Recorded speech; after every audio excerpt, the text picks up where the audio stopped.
उसने जो पैसा खाया है उसको कौन पूछेगा। लेकिन उन्हें लगता है कि हम बड़े हो गए, हमारे पास कानून आ गया तो जिसको मर्जी है धरेंगे। मैंने कहा है, मैं अपने जलसों में बता कर आया हूँ, जिसके खिलाफ भी आपके पास सबूत है, आप कोर्ट से लड़ाई नहीं लड़ सकते हो, क्योंकि लाखों रुपया लगता है। महराज सुप्रीम कोर्ट तक आपकी लड़ाई लड़ सकता है, वकील का इंतजाम महराज करेगा। आप सबूत इकट्ठे करो, उनकी फाइल तैयार करो, कोर्ट से महराज तुम्हारी लड़ाई। अगर यूनियन भी कोर्ट में जाती है तो कहीं ना कहीं डिस्प्यूट रहेगा। ये इनका तरीका सुन लीजिए, ये तरीका रहता है, जल्दी से फटक से कोर्ट में जाते हैं, और एक आम आदमी कोर्ट कचहरियों के चक्कर से डरता है। लेकिन अब कोर्ट कचहरियों के चक्कर इनके भी कटवाए जाएंगे, और जो माफिया इसमें मिला हुआ, देखिए आप मुझे बताइए, डीसी एक मैजिस्ट्रेट है कि नहीं?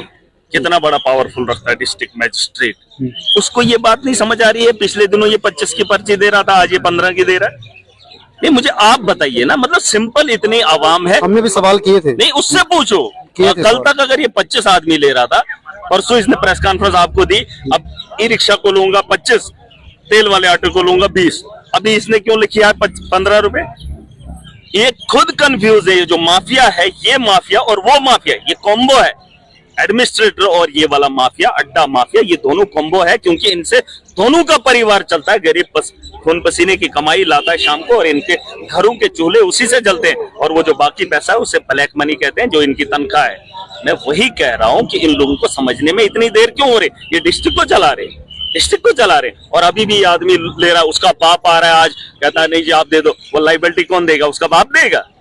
जो पुरानी लाइबिलिटी 17 की 18 की है, वो म्युनिसिपैलिटी का पैसा नहीं है, वो लाखों का पैसा, वो रिकवरी नहीं होनी चाहिए, और बस लोगों को लूटने के लिए ईओ ऑर्डर निकालेगा। देखिए ये बातें साफ हैं कि एडमिनिस्ट्रेशन मिलकर आवाम को लूटने पे तुली हुई है। और मेरी जंग, मैं बड़ा हूं, इनको बड़ा समझने में भी दिक्कत आ रही है। मैं ऑनरेबल हूं, पता है आपको, मुझे चिट्ठी लिखने से पहले ऑनरेबल लिखना पड़ता है, और प्रोटोकॉल है मेरा। देश के अंदर सबसे बड़ा जो होता है ना इज्जतदार, उसे सुन लीजिए। हल्के में नहीं, हल्के में क्या लेंगे? मेरे को क्या हल्के में लेंगे? मुझे अपना पोर्टफोलियो पता है, मुझे हल्के, मैं किसी को जनाब करके इसलिए बात करता हूँ, मैं इज्जत उसको उसके वजूद की देता हूँ, ताकि उसे ये ना हो कि ये बड़ा हो गया तो अब ये ऐसे बात कर रहा है।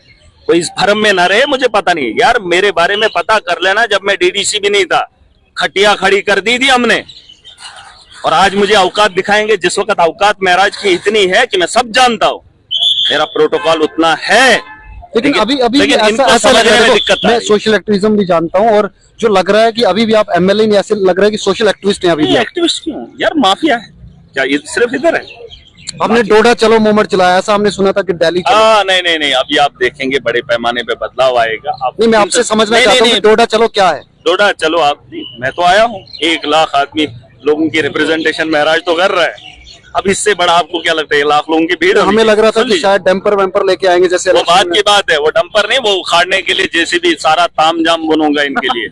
जितने भी एडमिशन, इनको लगता है मैं इनके सामने प्रोटेस्ट, इनके सामने गिड़गिड़ाऊं? मतलब बलडोजर यार, मैं डीसी के सामने गिड़गिड़ाऊंगा नहीं, हमारा हुक्म चलेगा। मैंने हुक्म दे दिया है, ऑटो को कोई भी किराया नहीं देगा, कोई भी वादा नहीं देगा। यहाँ पर ऑटो किराया नहीं, लेकिन इससे लड़ाइयाँ होंगी ना। रिटर्न में है ऑटो को किराया न देने का, वो तो डरते हैं। आम लोग कैसे ये? देखिए भाई साहब, मैं आपका बड़ा फैन हो गया हूँ, मसला वो नहीं है, मसला ये है मैं एमएलए हूँ यहाँ, इसका सुन लीजिए। आपके पास इस वक्त सिक्योरिटी है, आप बेबाक होकर बात करते हैं। जिस वक्त ऑटो वाला ऑटो वाले को हाथ लगाएंगे ना, ये लोग हाथ लगाएंगे। आप मीडिया वाले तो ये जो चौक है ना, डोडा सिटी का चौक है ये सेंटर प्लेस है, और सेंटर प्लेस में अगर कोई आदमी सेफ नहीं है, कोई गरीब सेफ नहीं है, तो फिर जाके पुलिस को बताएंगे कि आपकी नाक के नीचे एसएसपी ऑफिस के सामने अगर एक आम आदमी को इंसाफ नहीं हो सकता, आम आदमी को माफिया लूटने पे मजबूर करता है, तो गाँव के हालात क्या होंगे? फिर सवाल इन पे उठेंगे, और फिर महराज से पूछ ऑर्डर तो निकाले, ऑर्डर है, मैंने हुक्म दे दिया। क्यों आपको नहीं पता? पहले 25 रुपए का ऑर्डर इनके पास था, पर्ची पड़ी आपने? नहीं, वो एक अलग बात है। पहले पर्ची कितने की थी? 25 की। आज कितने की है? आज कितने की? 15 कर दी। तो हमने मना कर दिया, हम ही ने तो बोला था, अब हम ही कह रहे हैं ऑर्डर क्या मेरे से लिख के लो। यार मेरी जुबान में वो ताकत है, ऑर्डर इससे बड़ा आपको क्या लगता है? जज थोड़ी ऑर्डर लिखा, वो बोल देता बात। आम लोग जब हाथ लगाएंगे तब सवाल करना। एक ही आदमी को पीटेंगे ना, मारेंगे तो एक ही को, कि सबको मार देंगे एट ए टाइम? क्या बात कर रहे हो? महराज साहब, अगर किसी अड्डे के अलावा एक बात मैं आपसे जानना चाहूंगा। हाल ही में जीएमसी डोडा के अंदर एक बार फिर से हंगामा हुआ, लेकिन एम्बुलेंस वहाँ के लोगों को नहीं मिली। उस सब पर आप क्या कहेंगे? देखिए, एम्बुलेंस का इंतजाम महराज करेगा, ये जिम्मेदारियां हमारी है। एम्बुलेंस हो, हॉस्टल के अंदर मैंने इनको बार बार कहा है, जो आपके पास स्टाफ है और जो आपके पास इक्विपमेंट है, आप उनका इस्तेमाल कीजिए, जितना आपसे हो सकेगा आप उतना कीजिए। लेकिन अगर आप उतना भी नहीं करेंगे तो सवाल उठेंगे। जैसे एम्बुलेंस को लेकर मामला हुआ है, एम्बुलेंस हम नहीं लाएंगे, मैंने कहा है, लोगों से वादा किया है, और यहाँ की आवाम की जरूरत है। मैं भी कोशिश करूंगा और यहाँ अच्छी से एम्बुलेंस देंगे, एक नहीं, दो नहीं, ज्यादा भी देंगे, क्योंकि यहाँ जरूरत है और उन चीजों पे काम किया जाएगा। अब अगर नहीं है तो इसका जिम्मेदार कौन है? देखिए, होनी भी चाहिए। अगर होने के बावजूद लोगों को नहीं मिल रही है, वहां महराज को तकलीफ होती है। मैं ऐसा आदमी नहीं हूं, मैं बोलूंगा कि यहाँ पे हॉस्टल वालों ने एम्बुलेंस नहीं दी। ये भी जान लीजिए, अगर उनके पास एम्बुलेंस है तो नहीं दी, फिर सवाल उठाए जाते हैं। अगर होगी नहीं तो फिर सवाल उठाना क्या है, वो हम पे सवाल उठेगा कि आप कब देंगे, तो हम देने के लिए तैयार हैं, हम बात करेंगे। हमने बहुत सारी जगहों पे देखी आपकी स्पीचेस देखी, जिसमें आप चिल्ला रहे हैं, कह रहे हैं कि तशरीह करने की बात कर रहे थे, तो मिली तशरीह अभी तक आपको लोगों की तरफ से कि क्या नाम जो है दिया जाए? क्योंकि आपने माफिया भी बोल दिया, बहुत सारे वार्ड बोलते हैं आपने। ये बड़े पैमाने पे इसको खत्म करना है, बड़े पैमाने पे। ये शक्ति परिहार से भी पूछ लीजिए, ये दिलीप सिंह परिहार से भी पूछ लीजिए, ये सुनील शर्मा से भी पूछ लीजिए। रेत का माफिया है, एजुकेशन का माफिया है, दिख रहा है ना आपको। इसकी तकरीर मैंने यहाँ स्टेडियम में की थी और मैंने कहा था महराज इसी पे काम करेगा, याद है आपको? लेकिन लोगों ने मेरी बातों को हल्के में लिया। उन्होंने सोचा नेता आते हैं, वादे करते हैं, मोदी की तरह 15 लाख की बात करके लोगों के दिल बहला कर बात खत्म। मैंने जो बातें कही हैं, मैं अभी भी कह रहा हूँ, जीतने के बाद तीसरा महीना चल रहा है ना अभी हमारा, 5 साल तक महराज की लड़ाई यही देखेंगे और सत्ता में तो। लेकिन आपके ओपोनेंट कह रहे हैं कि हाँ जी आप कुछ नहीं करने वाले, सिर्फ शोर शराबा है। इस शोर शराबे में मैं लोग, ये जो कहने वाले हैं, ये भी बोलते थे ये बच्चा है, ये इलेक्शन क्या जीतेगा, क्या बच्चे के पीछे चलते थे। जब मैं डीडीसी बना था तब भी लोग कहते थे, चुनाव में खड़ा था, ये क्या करेगा, तब भी मैं जीत गया। अब जब आज बोल रहे थे ये बच्चा है, ये नहीं जीतेगा, इसके पीछे क्या कर रहे हो, फिर भी जीत गया। अब तीसरी बार इनको समझने की जरूरत नहीं होनी चाहिए थी, अब इनको अपना दिमाग बिठाना चाहिए, अब इनको हमारी बात को समझना पड़ेगा। और जो मैं बोलता हूं, मैंने बोला डीडीसी बनूंगा, बन गया, मैंने बोला एमएलए बनूंगा, बन गया। अब जो तीसरा मैं बोल रहा हूं तो ये मैंने करना है, माफिया को मैंने खत्म करना है, ट्रांसपेरेंसी मैंने लानी है, करप्शन को जड़ से खत्म करना है। लिख लो मेरी बात, आप लिख लो, आज एमएलए हूं, कल मैं एमएलए नहीं होऊंगा, ये उन लोगों को बता दो। आज डिस्ट्रिक्ट के अंदर एक छोटी सी कॉन्स्टिट्यूंसी को रिप्रेजेंट कर रहा हूं ना, आप देख रही है मेरी कॉन्स्टिट्यूंसी, लेकिन ये बड़ी बात नहीं है, अपना ही होना है सारा तामझाम। आप यहाँ की बात कर रहे हैं ना, मैं वही कह रहा हूं, इंतजार कीजिए, वक्त बदलने में देर नहीं लगती। आपके पास टाइम होना चाहिए, आपके पास एज लिमिट होती है, अब इतने साल के बाद फिर पलटी मारेगा, हमारे पास पलटी मारने के लिए टाइम नहीं। अभी है ना, जम्मू गया, महीना 2 महीने के बाद पलटी मार गया तो कहीं और, ठीक है।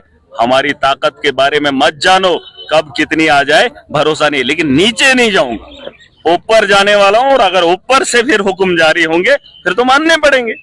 मानिए अभी इनका क्या सपना है आपका, कहाँ ऊपर तक जाना? ऊपर तो बहुत उम्मीदें हैं, जहाँ से सिस्टम इतना बड़ा ठीक करने की ख्वाहिश करता हूँ, जहाँ से ये बिजली के निजाम को सीएम पीएम क्या बनना चाहते हैं? कुछ भी हो सकता है, वो बात की बात, लेकिन निकाल दीजिए ना। नहीं, ऐसा नहीं होता है। आप ये सुन लीजिए कि मैं गवर्नमेंट स्कूल को बेहतर बनाना चाहता हूँ, करप्शन को खत्म करना चाहता हूँ, मैं हॉस्टल के निजाम को बेहतर करना चाहता हूँ, बेहतर इलाज देना चाहता हूँ, तो आप अंदाजा लगा लो वो कहाँ से हो सकता है। लेकिन महराज के फैन अब सरहद के पार भी जा रहे हैं, ऐसी वीडियोस देख रहे हैं। हाँ होंगे, क्यों, दीवाने तो हर की जगह के होते हैं, ऐसा क्या पाकिस्तान हो, अफगानिस्तान हो, कहीं से भी हो सकते हैं। इसमें नहीं, अच्छा काम करने वाला कहीं का भी हो, कहीं का भी हो, ये चीजें नहीं होती। अगर आप भी अच्छा काम करेंगे आपको भी लो। देखिए यहाँ पूछ लेना किसी को, जो मेरे खिलाफ थे आज वो मेरे चाहने वाले हैं, चाहे वो किसी भी कम्युनिटी के हों, मुझे लोग पसंद कर रहे हैं, क्योंकि उन्हें लगता था ये धर्म के नाम पे धंधा करते हैं बस इलेक्शन जीतने के लिए। हमें इलेक्शन जीतने का कोई शौक ही नहीं था, बस हमें शौक तब भी यही था हम काम करें। अब मेरी जिंदगी के बारे में जान लेना, मेरे इलाके में चले जाओगे, डीडीसी से पहले भी जानोगे कि महराज क्या था। और आज तो हम अल्लाह के फजल से इतना ताकत रखते हैं, इतना वजूद रखते हैं, बड़े बड़े लोगों की खट्टियां उतार सकते हैं। और इन लोगों को बता दो, अगर आपकी इज्जत है तो मेरी आवाम की भी इज्जत है। दुनिया के अंदर इंसान एक ही बार आता है और उसे जीने का अधिकार छीनने का हक तुम्हारे पास। लेकिन आप बातचीत में बिलीव नहीं करते कि बातचीत हो बैठ के, जैसे क्या बातचीत हो? 25 का 15 है, 15 का 25 है, इसमें क्या बातचीत है? उसको अभी भी बोल रहे हैं क्या तुम खाओ, तुम ले लो, इसमें बातचीत क्या करोगे आप? नहीं, आप मुझे बताओ, क्या ये कोई बातचीत? इसमें कोई क्या इतना बड़ा गहराई से बात समझने वाली? आपको नहीं समझ आ रहा है?